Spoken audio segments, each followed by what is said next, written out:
दोस्तों, हम एक ऐसे दौर में आ चुके हैं जहां सवर्णों के प्रति इतनी नफरत देखी जा रही है जितनी आज से पहले कभी नहीं देखी गई। हाल ही में क्या हुआ आपको बताता हूं। यूपी सब इंस्पेक्टर यानी दरोगा भर्ती परीक्षा के पहले ही दिन जनरल हिंदी के सेक्शन में एक ऐसा सवाल पूछ लिया गया जिसने पूरे प्रदेश के ब्राह्मण समुदाय को सड़कों पर उतरने के लिए मजबूर कर दिया है। सवाल सिर्फ एक था, लेकिन उस सवाल के 4 विकल्पों में छिपी थी एक ऐसी बात जिसके बाद डिप्टी सीएम ब्रजेश पाठक से लेकर मुख्यमंत्री योगी आदित्यनाथ तक को बीच में आना पड़ा। आइए आपको विस्तार से बताते हैं कि आखिर ये पूरी खबर है क्या।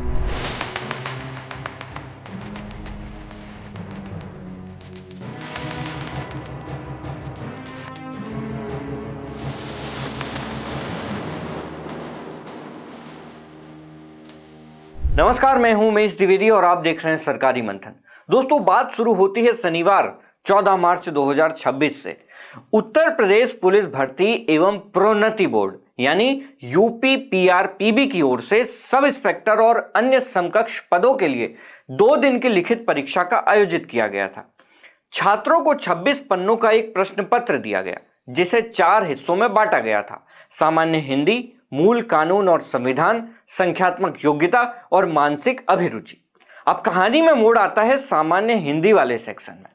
दोस्तों, यहां 31वें नंबर के एक सवाल में पूछा गया था कि अवसर के अनुसार बदल जाने वाला व्यक्ति यानी वो इंसान जो मौके के हिसाब से अपना रंग या रुख बदल लेता है उसे क्या कहते हैं। अब इसके लिए बोर्ड ने 4 विकल्प दिए थे: सदाचारी, पंडित, अवसरवादी और निष्कपट। व्याकरण के हिसाब से इसका सही जवाब अवसरवादी है, लेकिन विवाद खड़ा हुआ पंडित शब्द को एक नकारात्मक वाक्यांश के लिए विकल्प के तौर पर इस्तेमाल करने से। दोस्तों, जैसे परीक्षा संपन्न हुई, छात्र बाहर आए और यह प्रश्न सोशल मीडिया पर आग की तरह फैल गया। लोगों का कहना था, क्या बोर्ड पंडित शब्द को अवसरवादी या रंग बदलने वाला मानता है? क्या यह सीधे तौर पर ब्राह्मण समाज की गरिमा को ठेस पहुंचाने की कोशिश नहीं है? दोस्तों, इतिहास गवाह है कि यूपी में जातिगत अस्मिता को लेकर लोग काफी संवेदनशील हैं। अभी कुछ हफ्ते पहले ही मनोज वाजपेयी की फिल्म घूसखोर पंडित के नाम पर भी ऐसे ही बवाल हुआ था, जिसके बाद फिल्म मेकर्स को नाम बदलना पड़ा।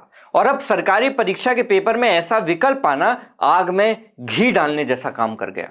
दोस्तों, इस सवाल के वायरल होते ही ब्राह्मण समाज में उबाल आ गया।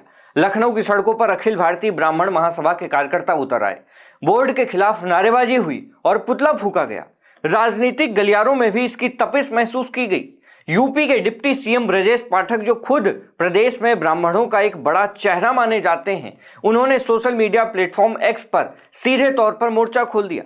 उन्होंने लिखा कि इस सवाल और इसके विकल्पों ने हमें गहरी आपत्ति पहुंचाई है। सरकार ने इसे गंभीरता से लिया है और किसी भी समाज की मर्यादा को ठेस पहुंचाना कतई बर्दाश्त नहीं किया जाएगा। सिर्फ ब्रजेश पाठक ही नहीं, देवरिया से विधायक सलम मणि त्रिपाठी ने भी मुख्यमंत्री को पत्र लिखकर सख्त कार्रवाई की मांग की। दोस्तों, हैरानी की बात तो यह है कि जब मीडिया ने बोर्ड के चेयरमैन और अधिकारियों से संपर्क करने की कोशिश की तो परीक्षा का दिन होने के नाते कोई भी कैमरे पर बोलने को तैयार नहीं हुआ।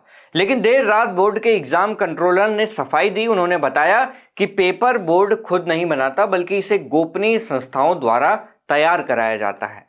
पेपर की गोपनीयता इतनी सख्त होती है कि परीक्षा हॉल में छात्रों के सामने सील खुलने से पहले बोर्ड का कोई भी कर्मचारी इसे नहीं देख सकता। लेकिन दोस्तों, सवाल यह है कि क्या गोपनीयता के नाम पर ऐसी गलतियों को माफ किया जा सकता है? मुख्यमंत्री योगी आदित्यनाथ ने अब कड़ा रुख अपनाते हुए सभी भर्ती बोर्डों को निर्देश दिया है कि पेपर सेटर्स को सख्त हिदायत दें। अगर कोई हैबिचुअल ऑफेंडर है जो बार बार ऐसी गलतियां करता है तो उसे तुरंत ब्लैकलिस्ट करें। जांच के आदेश दे दिए गए हैं और जल्दी ही जिम्मेदार लोगों पर गाज गिर सकती है। लेकिन दोस्तों, यहां एक बड़ा सवाल खड़ा होता है, क्या यह महज एक मानवीय भूल थी या फिर किसी की सोची समझी साजिश? क्योंकि जिस तरीके से उस पेपर में पंडित शब्द को डाला गया है वो एक गलती नहीं हो सकती। यह साफ तौर पर दिखता है कि पंडित शब्द को जानबूझकर डाला गया था। और अब ब्राह्मण समाज और सवर्ण समाज के लोग इस बात पर सवाल उठाने लगे हैं कि आखिर क्यों ऐसे लोगों पर कार्रवाई नहीं की जाती जो इसके लिए जिम्मेदार हैं। अभी कुछ समय पहले हमने देखा था कि घूसखोर पंडित फिल्म को लेकर बवाल मचा था, लेकिन उसमें भी क्या हुआ, सिर्फ उस फिल्म का नाम बदल दिया गया। क्या जिस व्यक्ति ने सेंसर बोर्ड में बैठकर जिस व्यक्ति ने उस फिल्म के सर्टिफिकेट पर साइन किए थे, क्या उस अधिकारी पर कार्रवाई नहीं की जानी चाहिए थी? और वही चीज यूपीएसआई के पेपर के दौरान भी हमें देखने को मिल रही है। ज्यादा से ज्यादा बोर्ड उस प्रश्न को पेपर से हटा देगा, लेकिन वास्तव में वो प्रश्न किसने बनाया था, यह मामला भी दबा दिया जाएगा।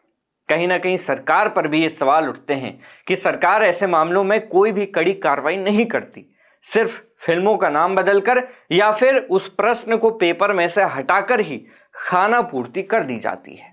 ऐसे में सवाल अब यह उठता है कि सवर्ण वर्ग को, खासकर ब्राह्मण समाज को इस देश में अलग थलग क्यों किया जा रहा है?